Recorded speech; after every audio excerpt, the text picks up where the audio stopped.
Voz Cerca es un espacio creado para escuchar historias reales, historias que duelen, que transforman, pero que también sanan. En el episodio del día de hoy tenemos una invitada muy especial que envió su solicitud a nuestro correo electrónico con una historia realmente admirable.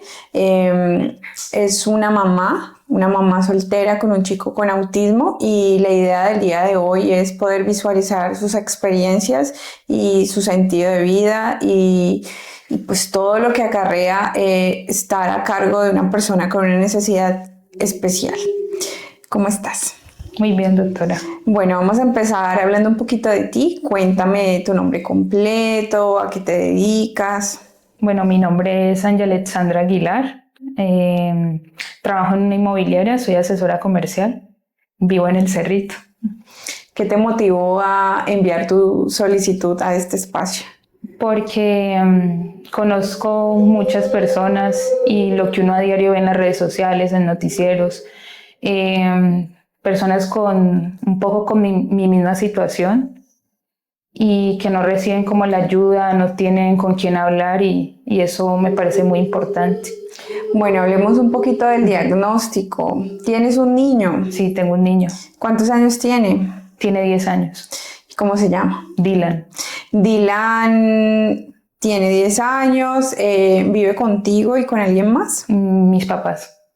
¿Familia materna? Sí.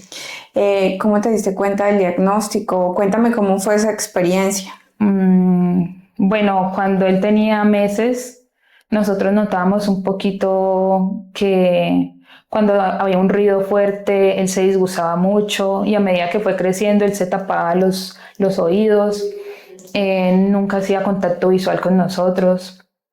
Nos llamábamos Dylan, Dylan, y no nos miraba. Si nos reuníamos entre familia o lo invitaban a las fiestas de los niños, nunca permanecía todo el tiempo completo. Me tocaba a los 5 o 10 minutos salir corriendo e irme para la casa. ¿Cuál fue el primer indicador que te hizo consultar? ¿Y a quién consultaste? Porque él se me golpeaba mucho contra las paredes. Cuando de pronto armaba un rompecabezas o de pronto sin querer le movíamos alguna figurita que le hacía con plastilina, se molestaba mucho y gritaba, se cogía el cabello y se golpeaba. ¿Qué pensabas ahí? ¿Qué pensabas que pasaba? Yo siempre le decía a mi mamá, el niño tiene algo, pero no sabíamos qué. Lo llevamos donde el médico, lo mandaron con psicólogo, con el neuro, y al año y piquito lo diagnosticaron con autismo. ¿Quién lo diagnosticó? El neuro. ¿Neuropediatra? Sí. ¿Y cómo fue ese primer encuentro con ese diagnóstico? Pues para mí fue algo totalmente nuevo porque yo no conocía nada del tema. Era la primera vez que yo escuchaba la palabra autismo. ¿Y te explicaron de qué se trataba o qué era? Sí, un poco, pero era como me entraba por acá y me salía por acá porque no sabía. Era totalmente nuevo para mí. ¿Cómo te sentiste cuando te dicen que tu hijo tiene ese diagnóstico? Me sentí mal. Mal. Una de las primeras sensaciones que he visto en la consulta es culpa. Total. ¿Alguien te llegó a hacer sentir culpable de eso? Sí. ¿Nos puedes contar un poquito de esa experiencia? Fue el papá del niño. Él me dijo que por mi culpa el niño había nacido así. Y yo por muchos años me cuestioné eso. Si el niño se enfermaba o le pasaba algo, siempre era por mi culpa. Y por años me lo cuestioné y siempre me echaba la culpa. Yo siempre le decía a mis papás que el niño no iba a tener una buena vida, porque yo había fallado. ¿En qué momento entiendes que no es así? Cuando empecé a ir a terapia, cuando hablaba con mi prima, que ella ha sido una ayuda fundamental en mí. Mi mamá también, ella me decía que no era culpa mía. ¿Conoces un poquito de la etiología, es decir, del origen del autismo? No. Bueno, y esto lo introduzco aquí porque me parece importante que alguna de las personas que nos esté escuchando, o que es mamá o que es cuidador, tenga esa idea y crea que es culpa de ella. Sí, es muy normal que pase porque no solamente en tu caso, sino cualquier mamá que está a cargo de su hijo, todo lo que le pasa siente que es responsabilidad de ella. Y todas las investigaciones que se han hecho hasta el día de hoy no tienen un origen propio de dónde está, de dónde vienen. Hay muchísimas investigaciones sobre los ADN basura, sobre la edad de la madre, sobre la edad del padre, sobre la gestación, y no hay nada. O sea, no hay nada que nos diga, mira, aquí está el autismo. ¿Sí? Hablan de 16 genes que lo está provocando, de alteraciones metabólicas, pero no se sabe, ¿sí? Entonces, no es culpa tuya, ni es culpa de ninguna mamá que lo esté viviendo en este momento. Algo está pasando que debe estar en el ambiente, debe ser alguna degradación de algo, posiblemente del ambiente y de la forma en cómo nos alimentamos, pero es también entender que cuando se genera esa concepción, también hay una posibilidad de cambio apenas se genera el parto como tal. Y es importante hablarlo porque aparte de tener el diagnóstico y ese hijo deseado, hay que hacerlo en duelo. Y aparte del duelo, la culpa de creer que es por uno mismo, ¿no? ¿Cómo fue ese duelo de ese diagnóstico? ¿Cómo lo viviste? Fue muy duro. Lloré por días. Y al principio no lo aceptaba, pero luego me di cuenta de que tengo un niño maravilloso y el cual luchar por él. ¿Qué crees que es lo más difícil de la aceptación? La gente. La gente. ¿Qué experiencias tuviste con las personas que te marcaron significativamente? Bueno, el niño cuando tenía 5 años decidimos meterlo en un colegio. Y cuando le dijimos a los profesores, a la coordinadora, la condición de él, pues lo aceptaron, pero luego a los días empezaron a poner muchas quejas, no dejaban que el niño se juntara con los otros niños, lo dejaban siempre aparte. Ellos entraban a las 6:30 de la mañana y al niño me lo hacían entrar a las 7, salían a las 12 de mediodía y me lo despachaban a las 10 y siempre me lo dejaban solo. Me lo dejaban solo en la puerta y a los meses que se acabó el año yo le dije a mis papás, yo ya no lo quiero tener ahí, lo quiero sacar, y mis papás me apoyaron en esa decisión. Cuando yo fui a esa reunión no me dejaron entrar al salón, sino que directamente me dieron, la coordinadora necesita hablar con usted. Yo fui donde la coordinadora y ella me dijo que ya no podían recibir más a Dylan por el estado en el que él tiene. Esas fueron las palabras de ella. Y para mí fue muy duro porque pues me estaban despreciando el niño. ¿Qué conductas tenía Dylan al principio cuando tenía este diagnóstico? Cuando tuvo el diagnóstico al año, realmente fue muy temprano. Sí, se golpeaba contra las paredes, como te he dicho anteriormente, no hacía contacto visual, no le gustaba que yo misma lo abrazara, o mis papás, mis primos. Cada vez que le echábamos agüita pues para bañarlo, hacía estos movimientos y aún los hace. Cuando pasaba de pronto alguna moto o algún carro que sonaba de pronto fuerte, se tapaba los oídos o se ponía a llorar. Socialmente, esto fue en la barrera de educación, pero cuando ibas en la calle, ¿había algo que no te sentías bien? Sí, porque la gente miraba el comportamiento de él, que si él corría, que yo estaba detrás de él, entonces la gente lo miraba un poquito raro, como, ¿el qué tiene? Él es especial. Esos eran los comentarios de la gente. ¿Y tú cómo lo afrontabas? ¿Qué respondías a eso? No le respondía nada, pero sí me hacían sentir un poquito mal. ¿Había una sensación de tristeza? Sí, demasiado. ¿Y enojo? También. Y eso hace parte del proceso de aceptación. Cuando uno primero no entiende qué está pasando, no hay apoyo porque estabas, o sea, esa figura paterna o ese sostén se fue, se desvaneció y te deja como la responsabilidad y mire, hágase de cargo porque es culpa suya. Poder significar eso al mismo tiempo y darle manejo es una situación difícil, es difícil. Demasiado. Y de alguna manera hace que no tengamos herramientas como para afrontarlo. Y parte de esto es, las mamás se enojan mucho y están muy enojadas y no están enojadas con las personas, están enojadas con eso que no saben qué hacer. Y con uno mismo. Estas sensaciones, ¿tenías alguna forma de canalizarlas? No. Siempre era yo ahí sola, nunca lo demostraba. Me encerraba. Para mí cuando llegaba la noche era un totalmente alivio, porque me acostaba y sentía que ya nadie me estaba mirando. Me ponía a llorar hasta quedarme dormida.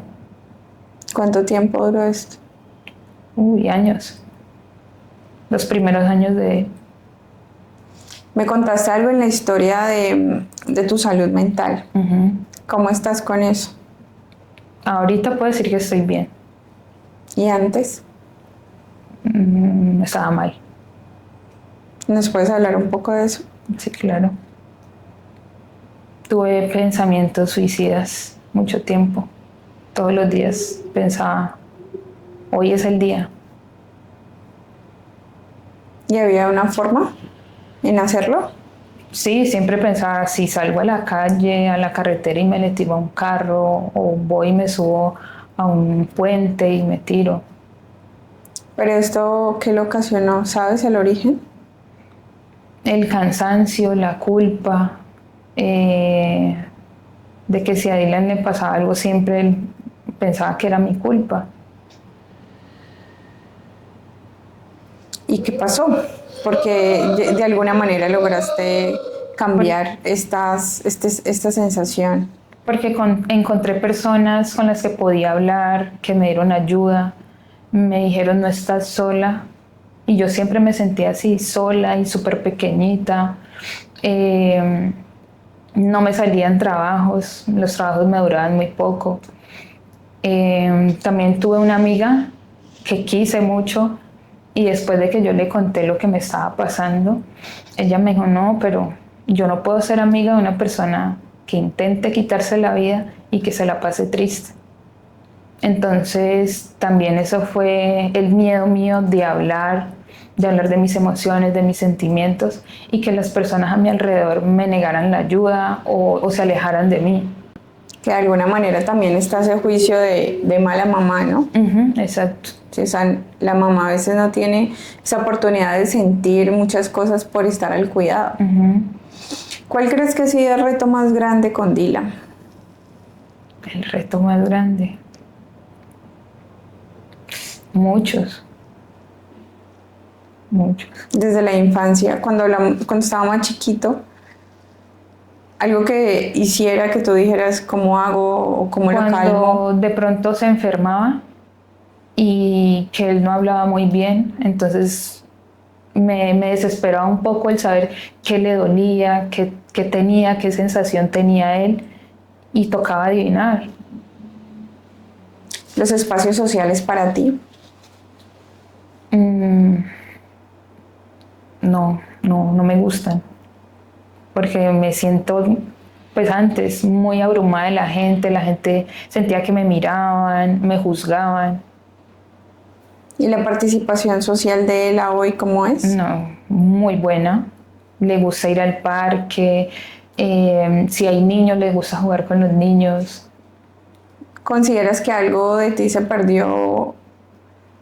Y cuando hablo de que se perdió es que, si bien es cierto, cuando se es mamá hay muchas cosas que se ganan y otras que se cambian. Pero en el diagnóstico, ¿crees que se perdió algo de ti? Siento que sí, un poco. ¿Qué crees que generó una pérdida? Como mi brillo, la sensación de que siempre si pasaba algo era culpa mía, porque así me lo hicieron saber. Si él se enfermaba, también era culpa mía. Si le daba gripa, culpa mía. Con relación a los accesos en cuanto a salud, educación, ¿tú crees que existen barreras? Sí. ¿Cuáles son esas barreras con las que tú te has encontrado? Mm, que la gente no prestan un buen servicio. Una vez yo llegué al hospital porque el niño estaba un poquito enfermo y yo les dije, él tiene un diagnóstico de autismo y la enfermera me dijo, ay, ¿qué es eso? Y yo le expliqué un poco y para ponerle una inyección al niño me lo tuvieron que coger entre varias enfermeras y cogérmelo súper duro. Y cada vez que de pronto escuchaba a Dylan la palabra hospital o doctor, él se me descontrolaba mucho. Decía, no, no, no, y se ponía a llorar. Doctor, no, doctor, no. ¿Y ahora continúa con el miedo al acceso de pronto a un hospital? No, yo ahorita si tiene que ir a un control o si tiene una gripita o una fiebre, entonces yo le hablo, le digo, vamos a ir al hospital, vamos a ir donde el doctor, te van a revisar aquí tu pechito, la manito, y él me escucha, me mira, me dice, pero no va a pasar nada, mamá, todo está bien. Yo, sí, mi amor, todo va a estar bien. En el autismo hay necesidades de apoyo. ¿Él está en cuál necesidad? No, ahorita ya todo lo hace solo. Ya si uno le intenta ayudar, no, no, no, no, no, solo, Dylan puede. La rigidez mental. En cuanto a a la rutina, Todos los días es lo mismo, todos los días. si le cambias la rutina, Se va a molestar. pero tiene alteraciones a hoy. No, se va a molestar y va a decir no, no, no, no, no, y va y se encierra en la habitación. Si se le intento cambiar, pero todos los días es lo mismo. Por ejemplo, se levanta y cuéntanos cómo es un Él día se con Dylan. levanta y me coge así la cara. Mamá, beso, te amo mucho, buenos días. Y se baja y dice saludar al papá, o sea, mi papá, el abuelo. Y se acuesta con él, le prende el televisor y se ponen a ver muñecos. Ya luego pide el desayuno, que siempre le gusta una arepita y huevos revueltos. Y le gusta desayunar en la cama. ¿Hay selectividad alimentaria? Come de todo. De todo, de todo come. Sensorialmente, en ropa, en ruidos. Si está haciendo mucho calor, solamente le gusta estar como en pantalonetas y no ponerse uso. ¿Cuál crees que es el desafío más grande que tiene una mamá con un niño con autismo o con un adolescente o con una persona que tenga una condición pues divergente? Para mí lo más difícil siempre va a ser la gente. El trato, Sí, la humanidad con la que el otro te mira y te totalmente. presta la ayuda. Totalmente. Si hay una mamá que nos está escuchando el día de hoy y quiere escuchar algo, ¿tú qué le dirías? O más bien, ¿qué te hubiese gustado que te dijeran a ti cuando te dieron este diagnóstico? Que no le teman, que no le tengan miedo. Esto es una aventura y todos los días se aprende algo. ¿Cuál es tu mayor miedo con Dylan? Mi mayor miedo es no estar con él, que yo no esté para él. Si tú no estás, ¿habría alguien que esté con él? Mi mamá. Y eso también deja entrever que es importante que el cuidador tenga a alguien que lo apoye. Sí.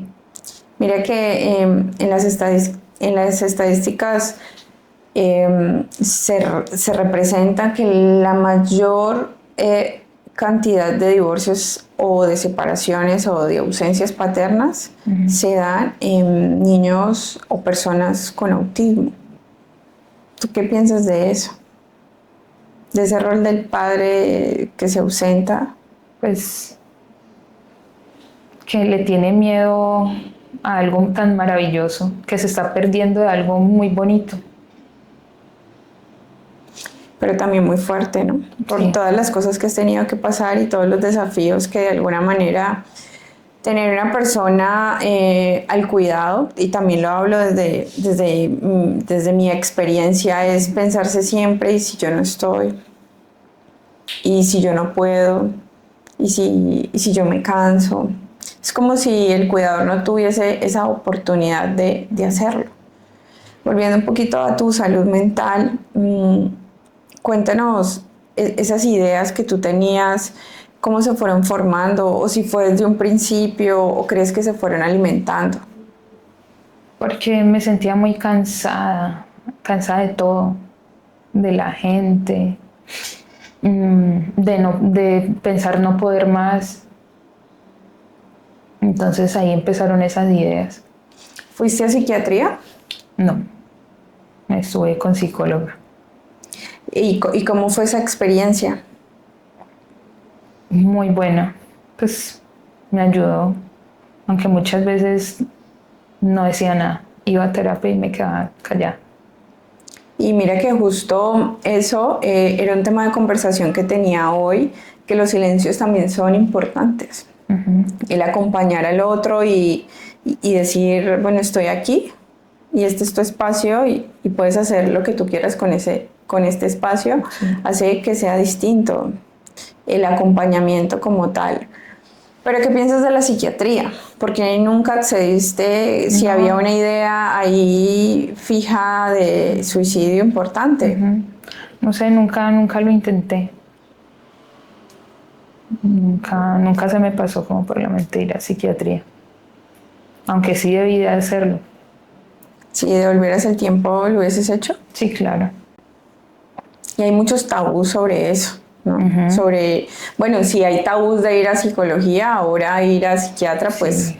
mucho más. Yo incluso yendo a terapia no le decía a nadie. Porque lo mismo, me van a juzgar, me van a decir, pero estás loca por ir para allá, ¿a qué vas? ¿Cuándo entendiste que podías hablar de ese dolor que tenías? Cuando encontré personas que no me juzgaron ni se alejaron de mí y que siempre me brindan una ayuda. Y esta experiencia con tu amiga, bueno, con Ya no es amiga, mi ex amiga. amiga, Exacto, sí. ¿qué piensas de ella? No, pues que está mal.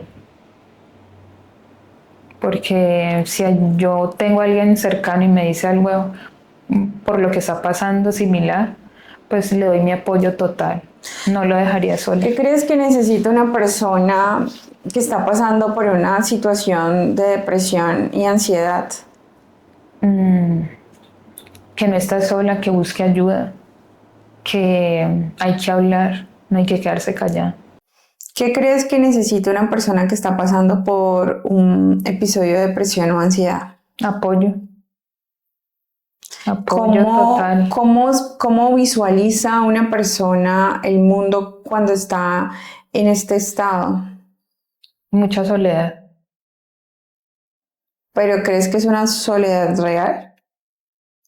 No, porque si uno habla con las personas correctas, ahí se va a dar cuenta de que no está solo. Bueno, volviendo al tema de tu amiga, esto agudizó mucho más esta soledad interna que Sí, por tenías. supuesto, porque ya me daba temor hablar de mi situación.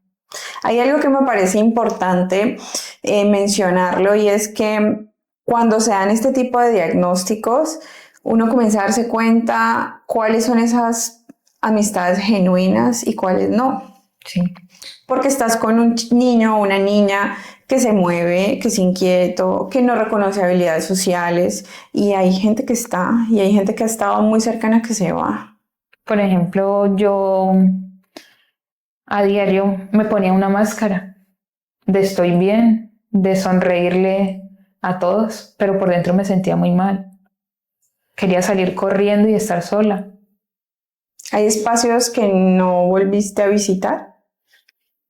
Sí, de gente que me juzgó por eso. También pasa mucho que la mala conducta se asocia, es que tú no lo regañas, es que tú no le pegas. Sí, eso me dice, aún hay gente que me dice, pero pégale, regáñalo, castígalo. Y esa es la desinformación que se desconoce del autismo. Sí. ¿Cómo te has sentido hasta este momento en este espacio? Muy bien. ¿Te gustaría hablarnos de algo que crees que es importante resaltar? Que no le den la espalda a nadie. La gente que está ahí necesita mucha ayuda.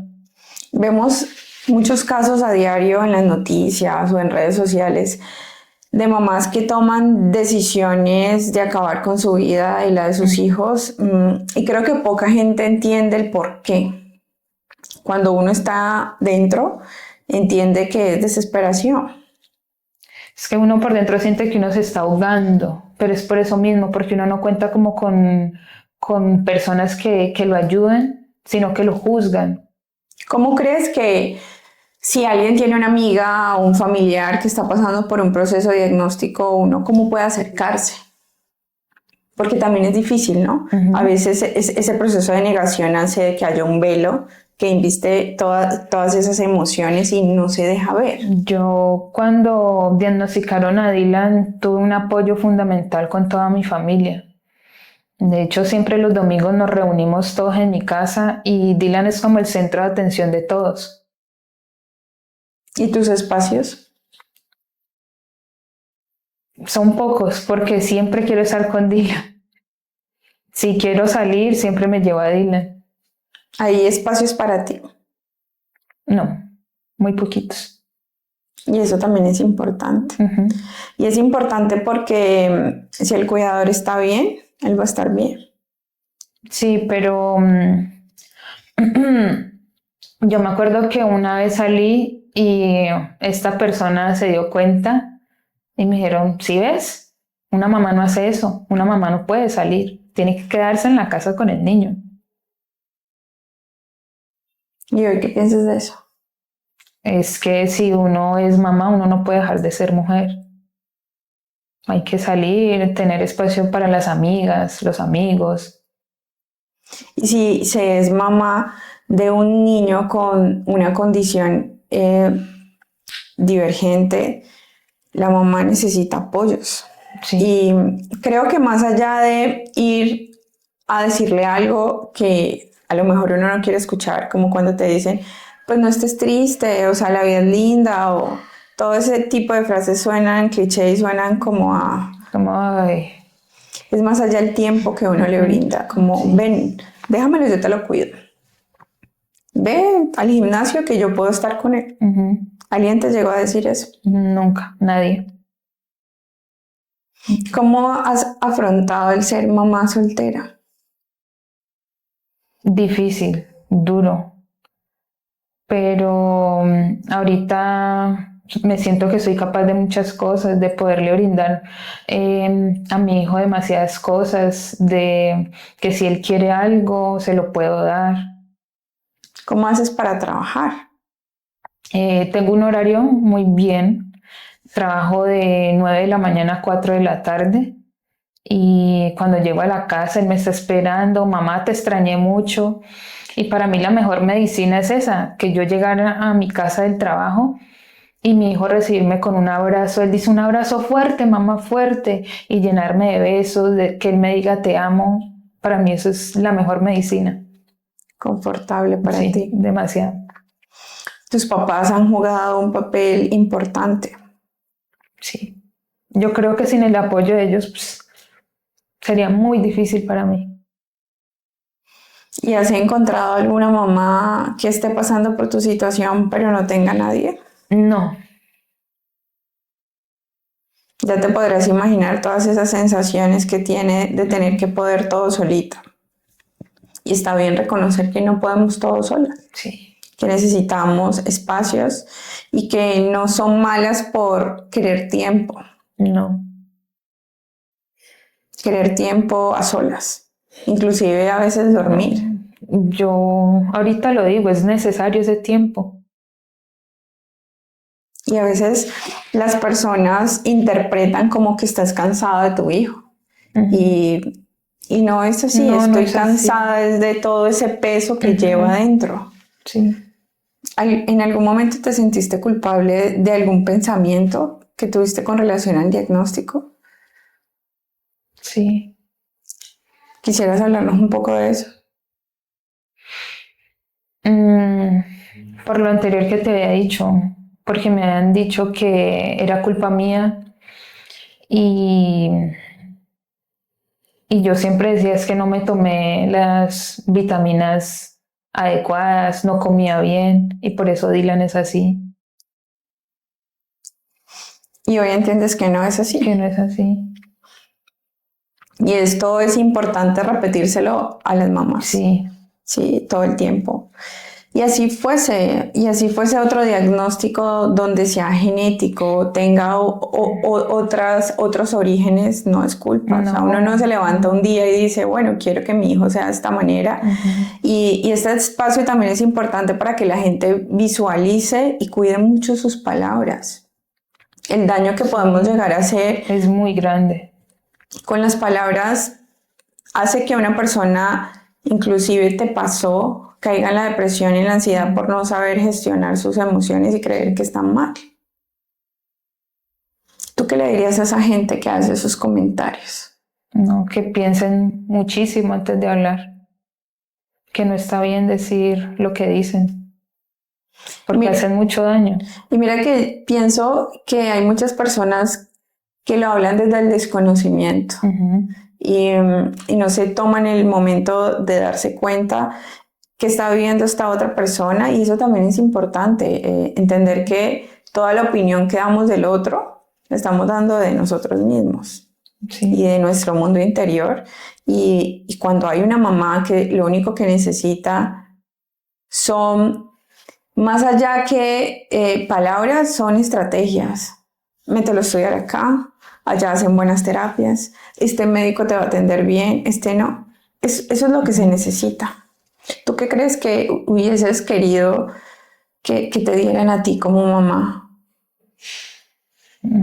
Mucho apoyo, de una mano de ayuda, de que no estás sola. A mí me pasó que cuando pasó lo del colegio con el niño, me puse pilas a buscar otro colegio, porque yo dije, yo no puedo dejar al niño en la casa, él tiene que estudiar. Y iba a colegios tanto públicos como privados y muchos me negaron el acceso al niño al colegio por su autismo. ¿Y cómo llegas al lugar donde está hoy? No, él es feliz.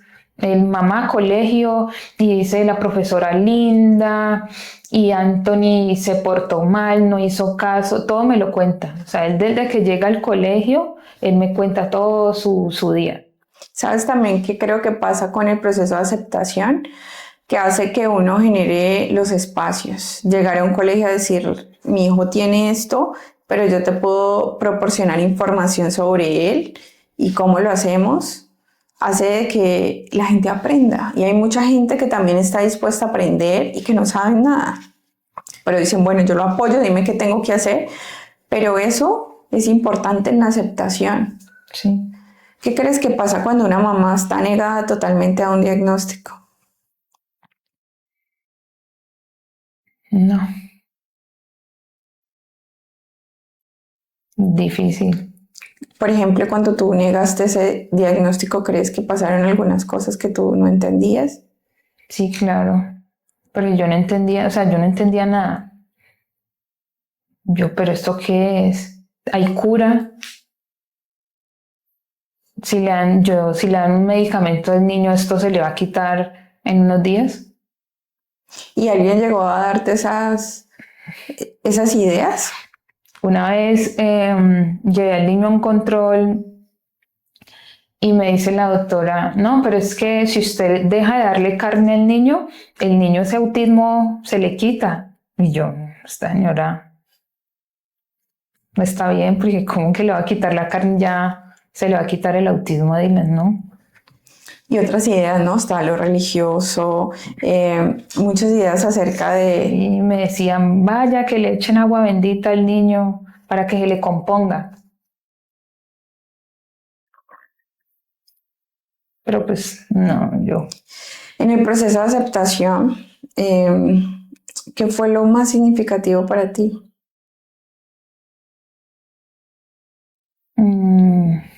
Ahorita que él ya no me pide ayuda, aunque para mí fue difícil, de que ya no quiera que yo le ayude en nada.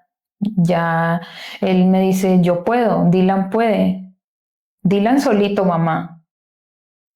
Y esto también, y estás tocando un tema importante y es entender que cuando tenemos una persona con una condición diferencial, que buscamos como cuidadores, que sean lo más autónomos posibles. Y a veces en este proceso y en el miedo a la negación, los volvemos muy dependientes. Yo tenía algo con mis papás y mis papás querían hacerle todo.